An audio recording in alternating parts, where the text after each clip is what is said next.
I would definitely call that a valid story.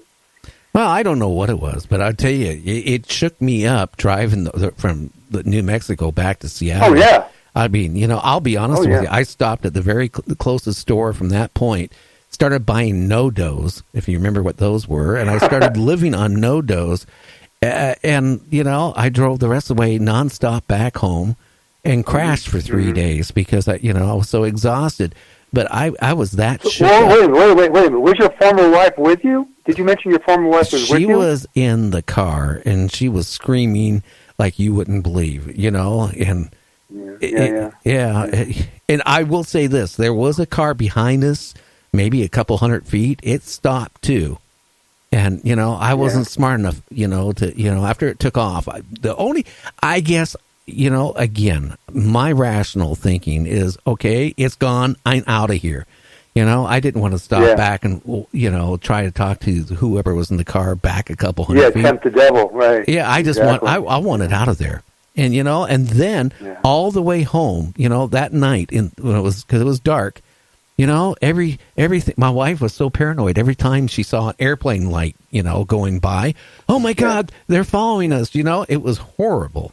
And, it's this experience, that, hey, I don't know what it was, but, thank God I wasn't abducted because, talking with Timothy, he doesn't remember, it's funny. I don't know if you know anything about the case of Timothy Cullen, but, after he saw his first UFO, and he was abducted, he didn't even know it. But, after he had the implant removed, him and his wife were going into town. And his wife was a nurse, and she didn't want to be examined because she just wanted nothing to do with it, the implant situation. Right. But he said... he was going to town, and they had to go by like this mountainside or, huge hill or whatever it was. He said that this is after the implant, maybe a couple months later, he saw a UFO. Taken out? Has he got it taken out? Yeah, Dr. Roger Lear removed the implant on him. But then, several months later, going into town, where he saw the UFO the first time, he saw another UFO. And I said, okay, did you go back to Dr. Lear or to the doctors, the hospital, whatever, and get checked over and see if you got re-implanted? And he goes, no. He didn't want to go through it again. Yeah. Sure. It's not going to be a happy time. Like we said at the beginning, you've got 10 or 20% of these guys they're not our friends, whereas the other 75 or 80% probably would parlay with us if, like I say, if we got a little more civilized towards each other, nation to nation, and didn't keep, wrangling, what do you call that, rattling our swords, whenever we don't like the other countries doing with their trade or with their, whatever, internal policies. Well, I always talk about, I remember one of the old Twilight Zones series where, the aliens came down to Earth and they gave, the scientists this big, thick book, and they managed to interpret the first part of the book, the cover of the book. It says, "To Serve Man." Do you remember that episode? How to Serve Man. Great story. Yeah. Go ahead, go tell it. But it came down, they were trying to break the whatever the text was in the book. And they were trying their best, and they weren't getting any luck. Meanwhile, these aliens, at the airports, instead of seeing these, jets or, all the airplanes, taking people to, like, Miami, they were taking them to their planet, to go sightseeing. And, thousands of people were, like a lottery, were, going on these free trips to this planet, that is like heaven compared to Earth, right? And then they go by the hundreds and thousands willingly. Yeah, they're going there, and then he got chosen to go, and he was getting on the ship, and one of his assistants come running out to him, and she says, "Don't get on the ship." And he goes, "Why? We broke it. To Serve Man is a cookbook." Rod Serling had a wicked imagination, you have to admit. He was the author of those stories, so God bless him. I knew, I actually was good friends with a girlfriend of his, and he was like that in real life. Kind of morbid, dark, Great story. Oh, yeah, but you never know.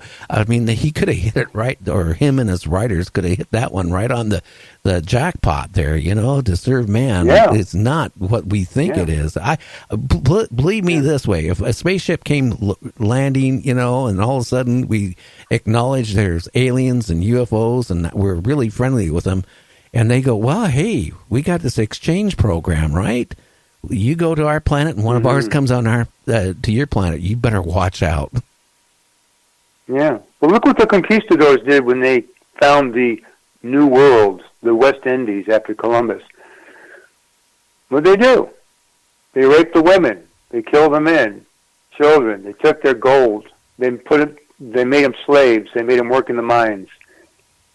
Yeah, and they killed them off with all their viruses that they weren't, they didn't have no immunity for. So, thousands of them died off from things like the flu and, chicken pox and all this stuff. It killed off the majority of them.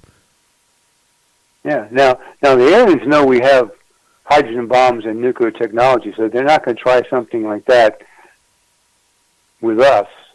Well, you don't know, but they could have something to neutralize it before, there's been so many, sightings. Look at what happened over the air base over in England, back like 25 years ago.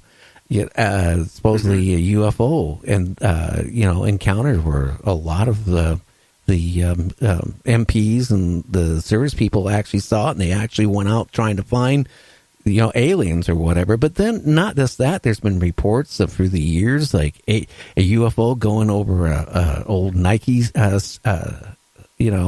base, underground base.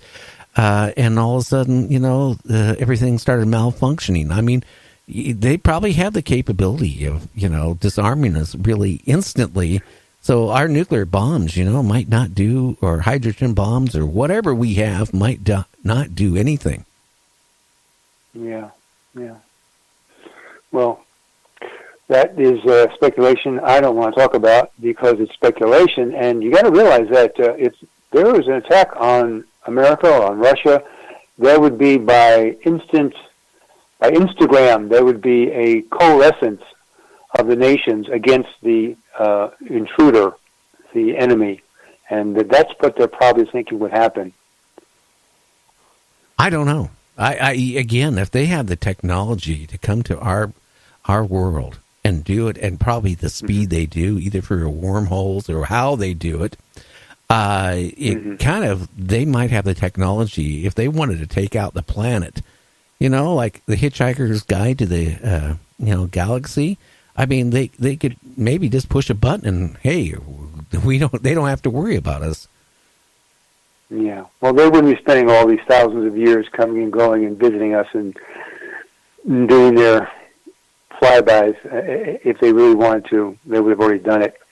So, like I'm saying, to our listeners, there's no need to be afraid of extraterrestrials as a group. But I'm saying amongst them, just like we have criminals in our society, there will be a segment of that society that you won't trust with anything. Now, how are you going to know that? Well, you won't until you can either telepathically talk to them, in some fashion, or you can know their language if they have a language. But the best thing to do is to go on with your life, improve your situation, help your neighbors, lead a moral life, and try to keep your wits about you, because there's so much bad news. By the way, I just noticed a couple of things on some of your program guests. They tend to kind of dip into the bad news too much. So I was going to mention this to your listeners, and this is how it came about. One day, about 3, 4, maybe 5 months ago, I was getting into a somewhat foul mood, Gary, a foul mood, which I hardly ever get into. And I said to myself, let me just check with Google. I picked up my Android phone and I said, okay, Google, did anything good happen today? That was the exact thing I asked Google, and guess what came up? I have no idea. thegoodnewsnetwork.org. And I tell this to everybody I talk to, you gotta get with this program. They search the globe for good news, for people helping others, for extraordinary examples of humanity. And boy, you want to have a great night's sleep, spend a half an hour reading the stories. It's just phenomenal. I do it every night religiously before I go to bed. And I feel so much better, and I sleep so much better. Well, GoodNewsNetwork.org, and I support them monetarily as well.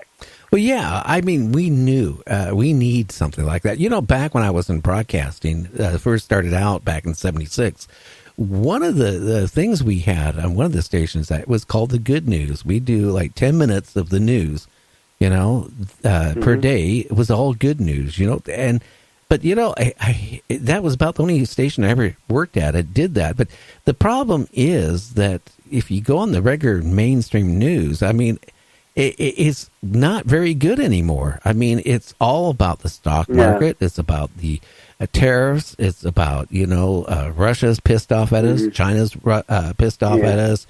You know, collapse of monetary, it's all this stuff. And you read this, and it really gives you a negative attitude towards, you know, your life, because, you know, you read all this stuff. It's gotten more. So, yeah, fake news, maybe not, but, you know, they don't spend much time on the good news. I guess good news doesn't sell. Yeah. You know, there are things that happen in the world that are bad. People do commit heinous crimes, and people do miscalculate and target the wrong person or group. In fact, in the book Exiled to Earth, it's one of the chapters where on the planet that Elvis Apolliani, who's our hero, comes from, they have a practice is when a person commits a grievous crime. I'll give you an example. They get the person not so much to put him in prison, but to have him work out through restitution and exchange for having done what they did. And here's the example. In my book, a man basically hacked another man to death who he thought was fooling around with his wife, you know, sexually, right? Well, he kills the man, but in court, they find him guilty. Now, normally you go away for life, right? Or 20 years to life. Well, what they did is he then became the father of the children and the husband of the wife, and he did so willingly. And he says, now you have, by the way, he was wrong. The man wasn't seducing his wife or being seduced by his wife. It was a case of mistaken identity. So the court judged him guilty, but his sentence was, you're now this man's widow's husband, and you're going to be taking care of the children until they're 18 or 19 or 20, or for the rest of your life. And that would be a civilized way to handle something like that, you know? Well, I kind of like how the Eskimos used to do it. You know, what they used to do is if somebody committed murder or did something wrong, they would take and put the person on like a little island, and that's where they would have to serve their life or so many years. But, you know, but it's not productive, Gary. Come on, that's not productive. Well, it is. The guy's not dead. I mean, you know, they could have executed him. Instead, see, the man. Here's the thing. Here's the theory behind why I put it into the book. The planet from which this alien came from is advanced to ours, just as these visitors are advanced to ours. So it makes sense they're going to have a much higher belief in man's ability to redeem himself, to get straight. So you give the man a chance to be a member of society again. He goes and does something which puts him outside the pale. He's no longer a member of society. You don't treat him as a incorrigible miscreant, you know, a cretin, a monster. You say, okay, you made a major mistake here, but you can make